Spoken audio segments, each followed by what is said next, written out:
parler de tout ce qui s'est dit et surtout de toutes les actualités concernant notre pays. Et nous allons très rapidement saluer notre invité, le professeur Norbert Mbamba, le panafricaniste, nouvelle vision panafricaine, c'est lui l'initiateur. Boni. Madame et c'est comme nous avons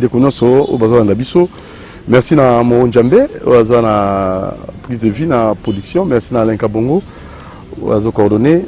Je vous dis que mon courrier au Bolingamingi, au Penza au Molingamingi, Mikolo pour vérité des obiments.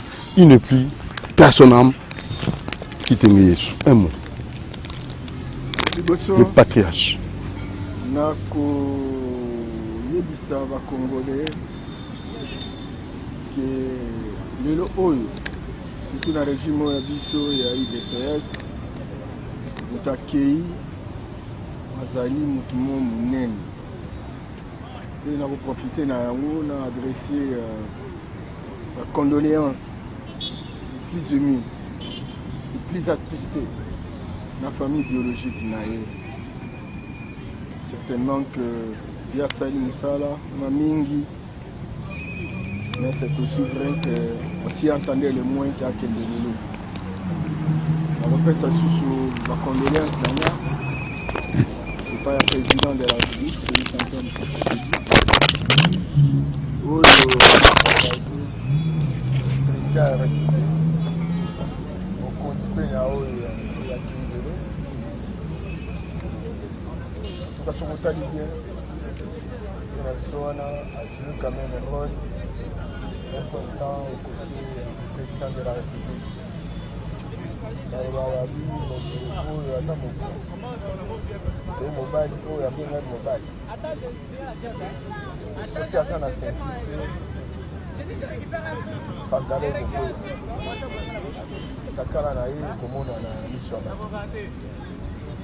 Raison pour laquelle nous sommes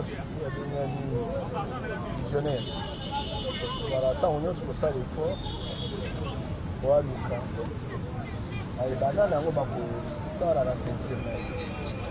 Il y a toute cette série de président, après, pas violé. Là, pour la bonne, ma bénaï. Et en tout cas, moi, je vais saluer nos policiers. Tout le monde a qui. Comme les autres, on a dit le mobile. Nous, ça soutient. Bon, ça qui est sur la question, mais ça passe mine. Parce que le président de la République a besoin, pour moi, il a besoin de parce qu'on a besoin des stratèges, on a besoin des gens qui ont une intelligence politique, on a besoin des gens qui ont une expérience cumulée pour la consolider mon compte. Donc, de telle sorte que à consolider conviction avec conscience autour de problème non seulement qui est voilà qui moko il y a des conseillers dans mon expérience on a quelque chose pour le président de la République de nous la soutien la destin Tony condoléances nanga mwasi na ye famille na ye le président de la République azali na besoin na ye afaza ebakeli oyo bakufaka na bango te ozomona ye akufi me azomona biso soki akufi akomi plus puissant que soki aza avec nous. Jakoufi, a commis parmi par 5 choses à diviniser. Il est devenu plus puissant. Là, ça y est. À Koutani, dans l'extraterrestre, pour la Coco, Kumbambita, Coco, Sumukibale, Coco, Mumba, Coco, Tshisekedi. Laurent Kabila, Mobutu, place Brazzaville. Beaucoup sont là quand même dans le monde. Beaucoup ça va difficulté moi mingi. basunga mingi batia mwa eliki ya bango awa basunga biso tokende liboso oyo nyonso bakatastrofe toomona na este naotomona mosusu na laki Tanganyika na Uvira eza babiloko moko quand ça se répète et au même moment oyo bayebi spiritualité bayebi qu'il y a un problème et qu'il n'y a que des hommes divinisés oyo baza komona biso me biso tozomona bango te bango nde bakoko intercéder epai ya moto akela mokili nzambe po ete bacatastrophe wana nyonso esila to amorce combat mpona démocratie to amorce combat mpona développement ya mboka na biso. Je pense que yango nde moto ekosunga biso po tokende liboso. Voilà eloko naloba mpona problème etali ya liwa ya papa Kitengeli. Merci professeur Norbert Yamba Yamba. Très rapidement, na point de presse à Mokozamboka, à Pesaki, d'abord, c'est pas là qui pensait na ba oyo bazali ko instrumentaliser, topé ko intoxiquer population, na koloba été ba ministre, ba gouverneur qui n'est kuna na c'est ça eloko moko te, ba ba kozanga kolia ya komela, gouverneur ko kate kozama kozwa en charge population oyo eza vraiment délaissée oyo aza na kati ya pasi na kati ya na est kuna. Mais il a dit la situation est sous contrôle. Un mot par rapport à cela. Merci Doudou. Ya liboso na ezosalanga pasi. Sincèrement ce que ça na mboka moko ba homme politique babengi ba élite.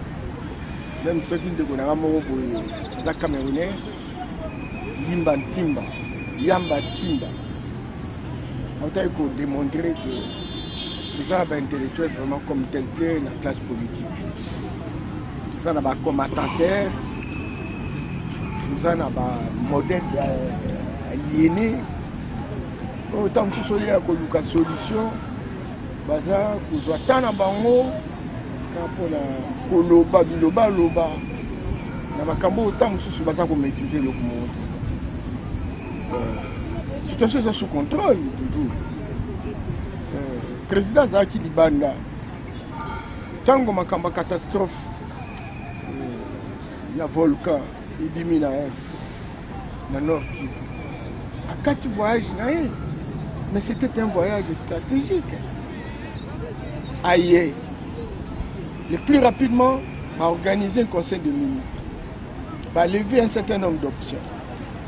Ils ont décidé de dépêcher une délégation dans la province.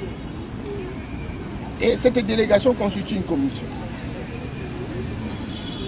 Le plus rapidement, la monarchie, à Solo, qui à un moment donné, le matériel, il y a OVG, des acquis très très opérationnels. Les décisions ont été prises à sens pour équiper OVG, pour foutre un peu le salaire, espère au Salahana, pour renforcer les méga et il n'y a pas que ça. Encadrement de la population. On va proposer Bango un endroit, Sake, à 27 km de Goma. On ne se passe pas victime. Pas s'orienter, pas faire Naguna. Non seulement ça, le peuple congolais, on a dit raisonnement ça poussé boy. Bah il so bazaroya na Sake. Il faut pas identifier bango de konangai. Ba ko intervenir ndenge nini, ba ko ça la comptabilité ndenge ni surtout binomba batuti. Raison pour laquelle il fallait que ça l'identification. L'identification est bannie. Et donc, le gouvernement a déployé. Otobengi ba citerne ya ba mai, otobengi kolia, le o na Goma. En tout cas, 70% la place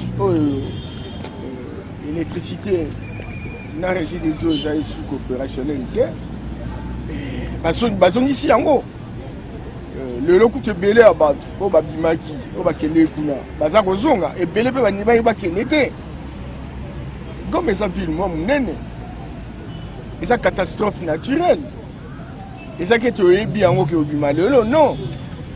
Et puis babengi volcan, explosion, éruption volcanique lokola avorton. Avorton eza lokola un enfant qui naît nana kokisi mikolo na ye mpona abima te. Par exemple mwana mpona abotama il faut asala 9 mois, mais okomona mwana mosusu 5 mois mpe abotami. Et donc eza situation improvisée.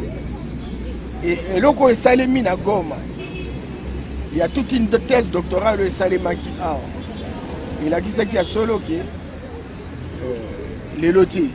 Mais dans un intervalle de 30 ans, chaque 30 ans, en tout cas d'après observation de Salemaki, on a qui est éruption volcanique de Salema. Et donc, le lot, tout ça, la 25e année. Et donc, en principe, jusqu'à 30 ans. Mais au moment où on s'attend que il y a un peu Salema dans 30, dans 5 ans, et bien le lot. C'est normal que tout ça, la situation, tout ça, mais c'est sous contrôle. Ce n'est pas pour rien que les institutions existent. Avant que tout le gouvernement s'est déployé, il y a la province, le pays est organisé à 3 niveaux. Niveau central, niveau provincial et niveau local. Niveau local, les côté de la ville, côté de la commune, secteur de la chefferie.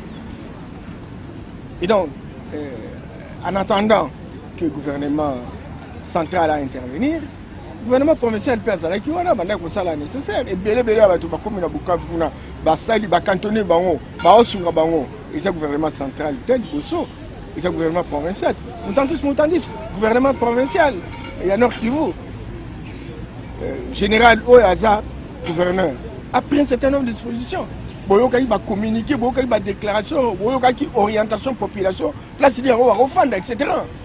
Alors, ceux qui te côté par exemple à Makambo ya Likunya, Likamboka, Toloba, Makambo Nyosoka, ma bepona mutumoko, na habité, hein. Lobi pe bao bazolinga, bango pe bakoma bakonzi, tosuka wapi, tosuka wapi, tosuka wapi. Donc, nasengi vraiment que batubaza la koyika mpiko, likambango pe. Même dans le lot, dans l'andi, camarade Nanga, Akende, Abimaki, Kouta, Akende, Rwanda. À zone, il y a le bien, le problème est sur les athées. Moi, tremblement, mon kien des Alaki. Mais comme gouvernement, pour des raisons anticipatives, non. Il faut entendre jusqu'à ce que les choses se stabilisent. Yango, comme qui n'a sens. Mais quand cela ne tienne, il y a grave sur les athées. Oui. Et que la situation est sous contrôle. Il faut qu'il parce qu'on débourse de l'argent, ce n'est pas parce qu'il va aller contrôler, mais il faut quand même réconforter la population. Il y a Nord Kivu, ils ont frappé dans ma campagne. Alors, candidature à RDC dans le Conseil de sécurité des Nations Unies, est-ce que vous avez vraiment dit Tomba? Le président de l'Union africaine, est-ce que d'autres voix, d'autres pensées, d'autres. En fait, il y a déjà ceux-là qui pensent que le président doit plus insister dans Moussa en tant que président de l'Union africaine, en leur place sous candidature au Conseil de la sécurité des Nations Unies. Parce qu'il y a un bilan dans l'Union africaine, où il y a Zali Mokondi, où il y a Sengeli Kopesa, Pambate et Zali P, à la patron d'Afrique. Mais à cause de la patron d'Afrique, à cause de la patron du monde. Et puis des responsabilités, ils sont incompatibles. Ils sont incompatibles l'État. Ils sont incompatibles. Alors en quoi cela est utile pour Nambo Kanabiso? Président de la République. Conseil de sécurité. Président de la République. A comme président de l'Union africaine en février, le 6 février 2021. Le lot est en mois de mai.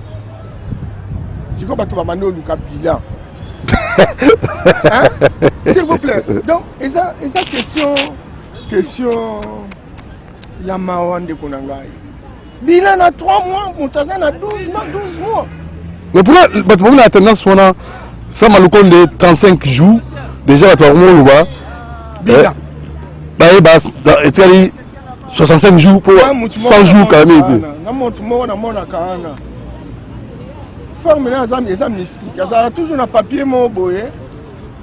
Faut moi la gamme tout. Naïbiété. Comment on dit comment Bikai? Faïm Bikai. Mais na mona ke kana papier azo compter nombre. Abi de ça le compte 35 jours.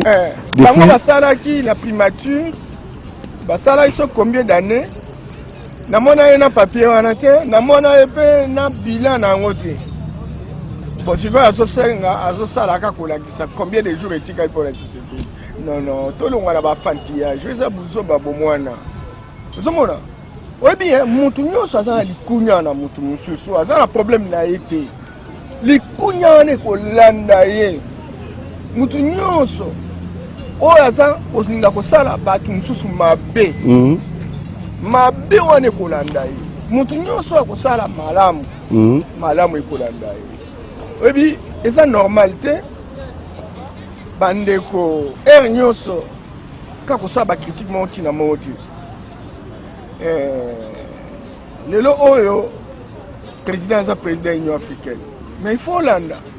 Pas discours de nyonso, d'investiture comme président. Alors est-ce qu'on a influence le président Salaki pour la Magametaï à Zelekaf, zone de libre-temps et échange? Est-ce qu'on a influence le président à au Côte Sango pour la Magametaï? Il y a intégration, il y a région.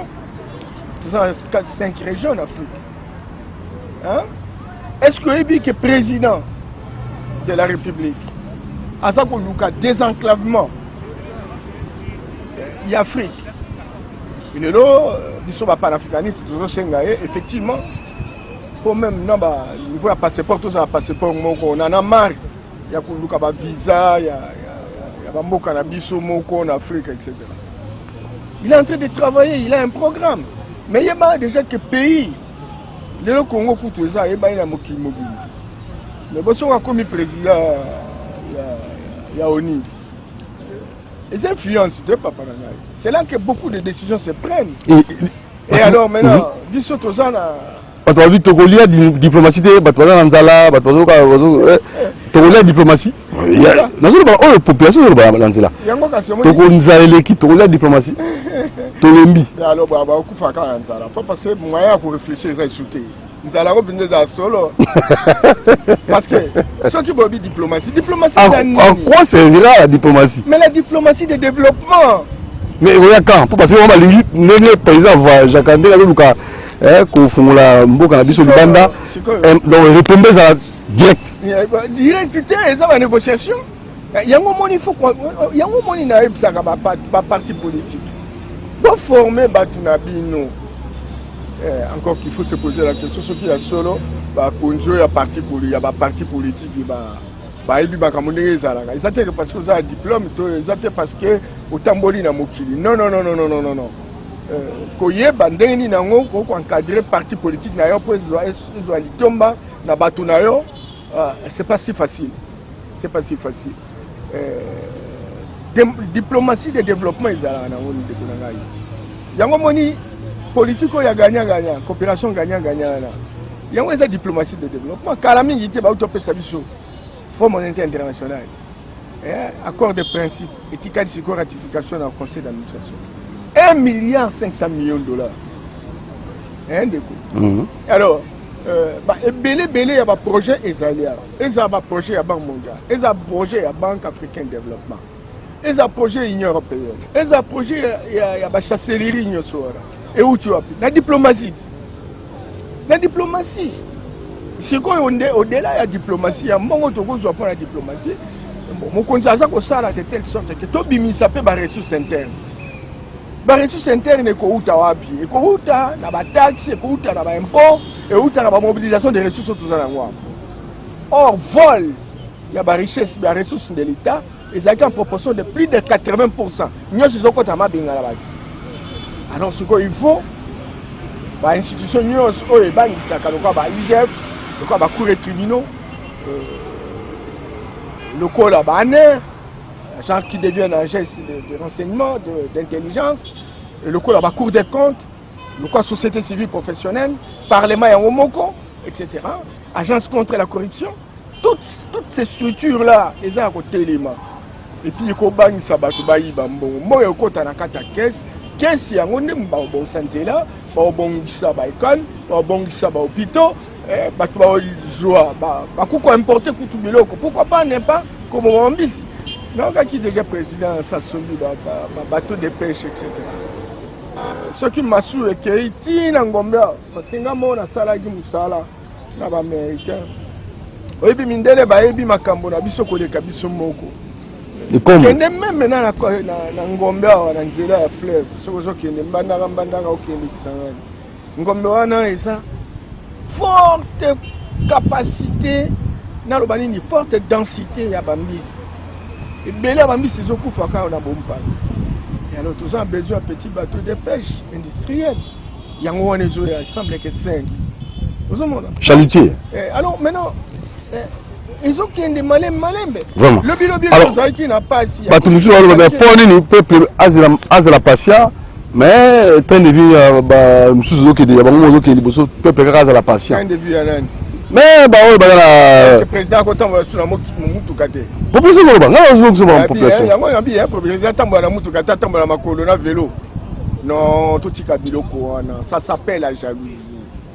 Responsabilité zanango ceux qui yozola la pongino titongo yekola la ti yazo so musala ti ba 2h 3h 4h du matin azana temps ya reporter et donc il faut des préférences pour azala na miliki azala eloko yé akoko vivre ndenga malamu etc. Image ya Congo eza président de la République eza image ya ba ministre na biso. Certainement qu'il faut moins équilibre, hein, parce qu'il faut qu'on réduise la tension salariale, ça c'est évident. Mais ceux qui, par exemple, bon, ils ont côté dans la trésor public, et Moana, et qu'on permettre le lot, ça va salaire, il y a des fonctionnaires, des gens de l'État. Voilà, donner point. Ça, les matés, ceux qui vont jamais payer de l'État, on va fonctionner, parce que la plupart, ceux qui ont la société, nous sommes quand bateau bakende ça contrôle bango ne bakoma consultant consultant ya bato wana o tala ceux qui omoni oninga ofuta 100 000 futa boye ngana défendre futa ka 3 000 yo pesa ngo yanga 50 ngana komi consultant ba individu ba trop fort que ba institution et le ko nande tozo bunda faut bunda pona alors moi muke bato bando ba mani obanga. Oh, on a eu camarade à jouer c'est bien ça. Infraction. Changer papa. Alingeti. Kangaye. Gouvernement Sama. Et ça les 35 jours. 35 jours. Changement 35 jours. Non, franchement. Installation, on combien de temps investi installation? Donc ça c'est trop fort ça. Pour ça la remise et reprise. Comprenez très bas dossier. Ah, Mandeko. Voilà. Alors, pour ce appel, il y a Vital Kamere, Lelo, on a évité. Nachid Bosso, il y a soutien. Il y a Innocence, il y a Vital Kamere, Salimaki. Et Panzanaki, il y a gaz lacrymogène. Et comment moi en comparaison? Pour la nini, il y a des personnes qui marché, tout le monde a gaz lacrymogène. Pour la nini, on a évité. En tant que cadre, il y a eu de peste. Norbert Yambayam. Est-ce qu'il y a eu des pestes à marcher Mikolo? Marche net pour soutenir RFARDC, 100% soutien à RFARDC. Ça c'est intérêt public. Sur Yabango, déjà état des droits. Tout le monde a la temps. Certainement, Moutinho ça a droit. Il y a qu'on s'exprimer. Mais moi je sais qu'à une certaine époque, je te salue Gilbert Kankonde, Azaki ministre intérieur et sécurité. IDPS, ma salarié marche, mais Gilbert a Tindaki, ma policier, va encadrer marche au point où même IDPS va arrêté. C'est très clair que IDPS, qui s'est bâti plusieurs années dans l'opposition et qui souhaiterait véritablement avoir une démocratie, ceux qui ont le pouvoir, il faut distinguer IDPS, fin privée, dans l'institution de la République. Et c'est ce que Gilbert avait fait. Il a même été attaqué, ça c'est évident. Mais il a et assumer pleinement ma responsabilité en tant que ministre de l'Intérieur. Cela ne veut pas dire que ceux qui le par exemple, militaires à INC, c'est qu'essentiellement orienté en haut, il faut aussi vérifier qu'est-ce qui s'est passé pour gazer Bango, etc. Donc tout cela faisant commune montre très clairement que tout bandako associé IDPS n'a pouvoir. IDPS est allié n'a pas moussouana. Le président a la partie politique. Tant que vous avez IDPS, l'OBA MNC, l'OBA Ensemble, l'OBA AFDC, l'OBA va partir. C'est ça. L'union sacrée. Très bien. Et donc, exactement le problème à IDPS. IDPS va faire un meeting, ils ont une matinée politique à limité. Batambola raté. Les quelques rares Batambola, il dit que moi, pas ceux du Maki, etc. Donc, et c'est important, marche, il y a innocence, alors que le procès dans la télévision, le procès en appel, vous ne voulez pas commenter pour clore, parce que tout le monde a souka. Je salue, justice ça, mon salaire. Président Kamere Place Azali. Mais pourquoi des marches avant le procès? Mais, vous avez comme sous le président Kamere, tout ça. Sur Nathalie, moi, chapitre Mobimbanae, alobaki justice, sécurité, etc. Oui, puis, procès c'est ça les maquis. Si le procès, il faut un appel, etc. Est-ce qu'il n'y a pas moyen qu'on ait des vrais avocats ou qui défendre qui batambola nanzela? Est-ce que kotamba nanzela on ça le procès, etc. Parce que ici, on est en situation d'infraction de droit commun. Bon alors, Naokaki, ils ont procès politique. Faites attention. Bon, vous démontrez qu'ils ont procès politique. Venez avec des faits. Et vous avez des juristes dans ce pays qui peuvent les défendre. Mais quand ça la marche, on te croit influencer parce qu'ils sont sur le plan politique. On a se trompé d'adresse. On y a un véritable juriste. Effectivement, qu'on défendre, etc. Qu'on relever. Parce que croyez-moi sincèrement, et moi je connais un tout petit peu le président de la République. Sincèrement, ils ont erreur à se tromper que tu sais qu'il dit Azana Makamboana, to yé à l'obité, Bakangaye, non, Azakunate. Et puis, non, tout ça la pression parce que yé m'a fait ça ordre. À côté qu'elle n'a jamais fait ça ordre. Parce que vous voyez, la culture de l'IDPS, et cette culture moko et ça là que nous doit l'itaka pour notre trace pour l'histoire le président ne veut pas même quand il est avec sa femme moi si n'écoute comme ça c'est assez non il y a tout aux imposteurs aux sérieuxité nous battons pour tous ceux qui reconnaissent c'est bata qui n'a eu de personne et c'est que donc on est à la recherche je ne sais pas quoi mais nous qui avons commencé depuis notre jeune âge, même moi, il faut ça témoignage. Aventurier, je suis un homme honnête, je suis un mec qui croit à l'avenir du Congo et du Congolais. Ça, c'est très important. Merci. De la même manière que le président de la République. Donc, il faut vraiment que tu ailles dans ma Cambo. Un petit mot, IGF, sous la responsabilité de la présidence de la République, il y a des personnes au Senga. IGF est comme le droit à parquet financier pour les avoir un peu dans autonomie et indépendance. Qu'en dites-vous? Parce que très souvent, quand si IGF est quand moto, le président c'est monté Tindi IGF. Comme ils ont le roi ils allaient plus président des autres ciblés. IGF est la structure, ils ont la décentralisation technique, mais ils ont sous la houlette, il y a président. Il n'y a pas moyen comme un parquet financier. Bon parquet, c'était une proposition. Bon, ils ont une proposition encore très faible. Des gens viennent et ils croient qu'ils parlent français. Un parquet financier. Non, ça. IGF, ils ont une mission. Parquet, ils ont une mission. Par exemple, ça va bien procurer une infraction financière. Merci beaucoup, Norbert Yamba. Sincèrement, IGF fait ça là. Sous la houlette du président de la République. Or, le président a une autorité morale. Et en tant que tel, je pense, et que ça a mal et qu'il échappe. Et puis, il faut qu'on ait des amis. Il va esquiver. Sokat, musique. Tu es là pour ça, pour tout cas. Donc, vraiment, merci beaucoup. Quatre pièces. Quand tu as un poster à vous. Merci, Norbert. Merci. Merci, Norbert Mbamba. Abonnez-vous massivement à la Montée TV. À la prochaine. Ciao. Merci.